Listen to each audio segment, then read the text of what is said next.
नमस्कार प्रिय दर्शकों, एक बार फिर आपका स्वागत है हमारे YouTube चैनल प्राचीन ज्ञान सच्चा ज्ञान में। प्रिय दर्शकों, आज फिर नया वीडियो नई जानकारी लेकर हम हाजिर हुए हैं।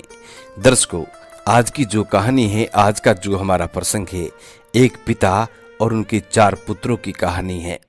प्रिय दर्शकों, ये कहानी बड़ी मोटिवेशनल है, हर घर में सुनी जाने वाली है। हर पिता को इस कहानी को सुनना चाहिए और हर पुत्र को इस कहानी को सुनना चाहिए। प्रिय दर्शकों, जो लोग इस कहानी को सुनने के बाद यदि उस पर अमल करते हैं तो उनके घर में हमेशा सुख शांति बनी रहती है, उनके घर में कभी भी कलह उत्पन्न नहीं होता है। पिता पुत्र में तो कभी नहीं। प्रिय दर्शकों, शास्त्रों में ऐसा लिखा गया है और ऐसा कहा जाता है कि जिस घर में रोज कलह उत्पन्न होता है, लड़ाई झगड़े होते रहते हैं, उस घर में कभी बरकत नहीं होती है। उस घर में माँ लक्ष्मी का आगमन नहीं होता है।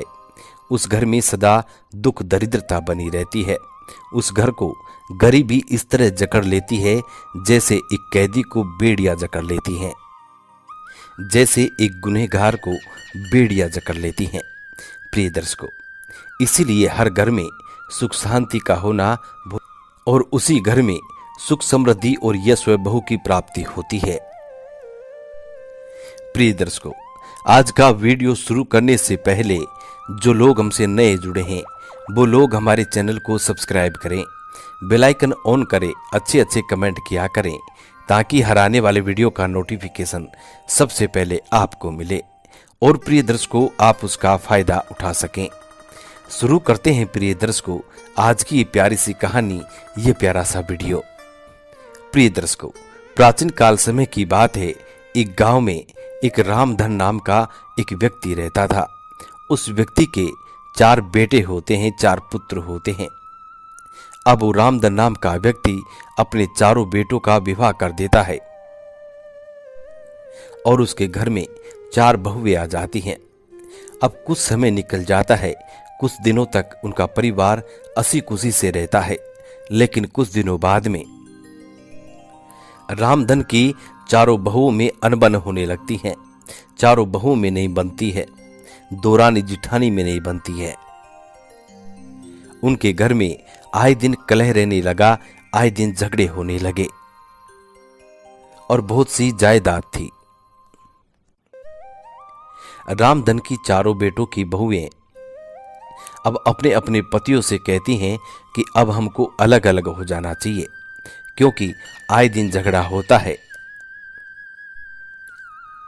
चारों पुत्रों की बीबियां अपने अपने पतियों को भड़का देती हैं, अपने अपने पतियों के कान भर देती हैं।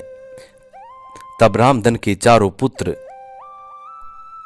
अपने पिता रामधन से कहते हैं कि पिताश्री, अब आप जायदाद का बंटवारा कर दीजिए, अब हम एक साथ नहीं रह सकते। रामधन अपने चारों पुत्रों से बंटवारा करने से इनकार कर देता है। तब रामधन के चारों पुत्र गांव में पंचायत बुलाते हैं। गांव के मुखिया आ जाते हैं, गांव के सरपंच आ जाते हैं और पंचायती जुड़ जाती है। तब रामधन के चारों बेटे पंचायती के लोगों से कहते हैं कि साहब, अब हमारा बंटवारा कर दीजिए, हमारे पिता की जो भी जायदाद है उसको हम चारों भाइयों में बंटवारा कर दीजिए, अब हम एक साथ नहीं रह सकते। रामधन के चारों पुत्रों की बात सुनने के बाद गांव का मुखिया और गांव का सरपंच रामधन से कहता है कि रामधन जी, अब आपके चारों बेटे ये चाहते हैं कि आपकी जायदाद के 4 हिस्सों में बंटवारा कर दिया जाए। गांव का मुखिया और गांव का सरपंच रामधन से कहते हैं कि रामधन जी, आपकी जायदाद का बंटवारा होने के बाद आप हर 3-3 महीने एक एक बेटे के पास रहेंगे। गांव के मुखिया और रामधन से कहते हैं, क्या रामधन जी, आप अपने बच्चों की इन बातों से सहमत हैं या नहीं? प्रिय दर्शकों, तब रामधन का बड़ा बेटा बोलता है, कहता है कि अरे सरपंच साहब, इसमें पिताजी से पूछने की क्या जरूरत है? इसमें पिताजी से क्या पूछना? हम चारों भाइयों ने 3-3 महीने एक साथ रखने का फैसला लिया है। हम चारों भाइयों ने हमारे पिताजी को 3 महीने एक साथ रखने के लिए तैयार हैं। 3 महीने मेरे घर रहेंगे, उसके बाद 3 महीने मुझसे छोटे वाले के रहेंगे, उसके बाद 3 महीने उससे छोटे वाले के रहेंगे, उसके बाद 3 महीने सबसे छोटे वाले के पास रहेंगे। फिर बड़ा बेटा कहता है कि सरपंच साहब, अब आप पिताजी की जायदाद का बराबर हम चारों में बंटवारा कर दीजिए। रामधन बैठा बैठा सरपंच की बात भी सुन रहा था और अपने चारों पुत्रों की बात भी सुन रहा था। रामधन इन सब की बात को सुनकर अपने मन में कुछ सोचने लगता है और सोच समझकर पंचायत में खड़ा होता है और खड़े होकर अचानक से बोलने लगता है। रामधन गांव के मुखिया और गांव के सरपंच से कहता है कि सुनो सरपंच साहब, ये सब कुछ जायदाद मेरी है और फैसला भी मैं ही करूंगा, तुम नहीं करोगे। और मेरा फैसला ये है कि इन चारों को मैं बारी बारी से अपने घर में 3 महीने के साथ रखूंगा। बाकी का समय ये कैसे गुजारेंगे ये इनकी व्यथा है। ये अपनी व्यवस्था खुद कर ले, क्योंकि ये जायदाद मेरी है और मेरा आखिरी और अंतिम फैसला यही है। पिता का फैसला सुनकर पंचायत और चारों बेटों का मुंह खुला का खुला रह जाता है।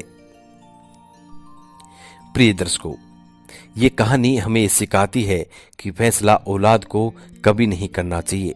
फैसला हमेशा माँ बाप को करना चाहिए। माँ बाप हर चीज को अपने बच्चों की खुशियों के लिए करते हैं, लेकिन आज की पीढ़ी कुछ ऐसी हो चुकी है जो पैसों और जायदाद के चक्कर में अपने माँ बाप को ही छोड़ देते हैं।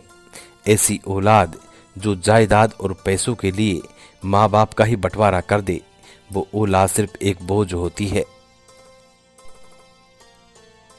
माँ बाप हमेशा ये सोचते हैं कि हमारी औलाद हमारे साथ रहे, लेकिन उनकी औलाद ये सोचती है कि वो अपने परिवार से अलग रहें। जो माँ बाप सारी जिंदगी हमारे लिए कुछ न कुछ कर गुजरते हैं और उन्हीं माँ बाप को खुद से अलग करने की सोचते हैं। प्रिय दर्शकों, पैसा या जायदाद कभी भी माँ बाप से बड़ी नहीं होती है, इसलिए अपने पेरेंट के साथ रहें। हमेशा कोशिश ये करें कि कभी भी ऐसी स्थिति ना बने। हमेशा कोशिश ये करें कि कभी भी अपने घर में ऐसी स्थिति ना आए जिनके कारण आपको अपने घर के ही बंटवारा करना पड़े, जिसके चलते आपको अपने ही घर का बंटवारा करना पड़े, अपने ही माँ बाप का बंटवारा करना पड़े। मिलकर रहना ही परिवार की ताकत होती है और इस ताकत को कोई भी कमजोर ना कर सके और इस ताकत को कभी भी कमजोर ना होने दे। प्रिय दर्शकों, आज की ये कहानी यहाँ समाप्त होती है। हम उम्मीद करते हैं कि आज की इस कहानी से आपको ढेर सारी प्रेरणाएं मिलेगी और इस कहानी से आप ढेर सारी प्रेरणाएं लेंगे। मिलते हैं प्रिय दर्शकों आने वाले नेक्स्ट वीडियो में। तब तक अपना ख्याल रखें। जी नमस्कार, धन्यवाद।